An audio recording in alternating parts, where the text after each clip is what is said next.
गर्भाधान संस्कार के समय विचार सब होना चाहिए, लड़ाई झगड़ा नहीं, मन उत्साह से भरा हुआ हो। उस दिन चावल की खीर, गौ माता के दूध में सतावरी का चूर्ण, ये चीज प्रातः है, मक्खन, काली मिर्च, कच्चे नारियल की गिदी। इसमें तो वर्णन के 9 महीने तक माता सुबह शाम थोड़ी थोड़ी सौंफ खाती रहे।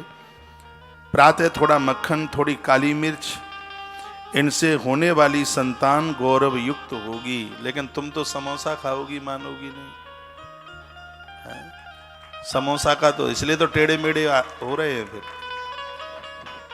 इसमें वर्णन है कि पुरुष दुग्ध के साथ सतावर, 10 ग्राम अश्वगंधा, 10 ग्राम कोई गंज पीपल, पंसारी लोग जानते हैं, इन दोनों को पीसें और ऋतुकाल के 5वें दिन से लेकर के और 14-15वें दिन तक, जब वो बच्चे को जन्म देने की मन में विचार करते हैं, तब तक उन दोनों को 10-10 ग्राम अश्वगंधा, 10 ग्राम गंज पीपल, ये दोनों को पीसकर 5वें दिन से लेकर के, और स्त्री पुरुष के संपर्क में जब वह बच्चे को जन्म जिस दिन देते हैं, तो ये 5, 7, 8 दिन के लिए दोनों चीजें यदि यह ली जावें तो उनके गर्भ में आने वाली संतान कभी समाप्त नहीं हो सकती। इतना बड़ा प्रभाव है इन सब चीजों का है। मक्खन तो पूरे 9 महीने तक, काली मिर्च 9 महीने तक, नारियल की गिदी का हरा नारियल का कच्चा टुकड़ा 9 महीने तक, ये सब गर्भ में संतान को सुरक्षित रखने वाली चीजें। कहा जाता है कि सब नारियां करेंगी, स्त्रियां करेंगी, ऐसा बोला जाता है। लेकिन इसमें यह भी तो वर्णन है कि यदि पिता को बीमारी होगी तो बच्चा बीमार ही पैदा होगा। उसको कोई बीमारी है, उसको कोई ऐसी दिक्कत है, तो उसका असर उसके होने वाली संतान के ऊपर होगा। वर्णन किया गया है कि बच्चे को जन्म देने से 10 महीने पहले स्त्री पुरुष संयमित जीवन जिए, धरती पर सोएं, जमीन में सोएं और अच्छी चीजों का, अच्छे पदार्थों का वह सेवन करें, तीर्थाटन करें, तीर्थ यात्रा करें, सात्विक ग्रंथ पढ़ें, किताबें पढ़ें, उसके तत्पश्चात फिर बच्चे को जन्म देने। वसुदेव जी महाराज के जीवन में सब कुछ थी बातें, इसलिए तो ये गोविंदा चले आए हैं, कृष्ण इसीलिए तो आ गए। वसुदेव जी महाराज महान तपस्वी है।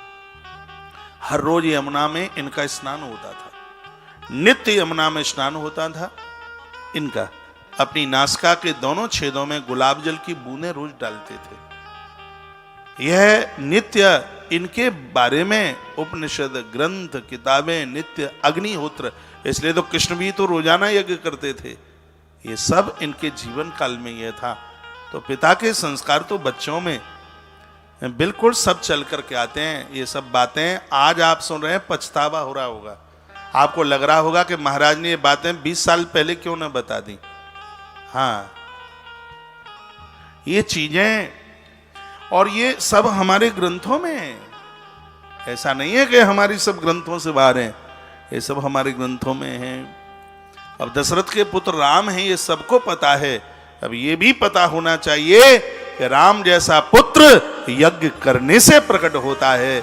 घर में यज्ञ होंगे, नदियों को वंदन करोगे, प्रणाम करोगे, देवताओं को मानोगे, अतिथि का आदर करोगे, तो ईश्वर तुम्हारे घर का पुत्र बन करके आ जाएगा। कोई राम ऐसे ही पैदा हो जाएंगे, कोई कृष्ण ऐसे ही आ जाएंगे। उसके लिए वह कीजिए जो हमारे इन पूर्वजों ने जो काम किया।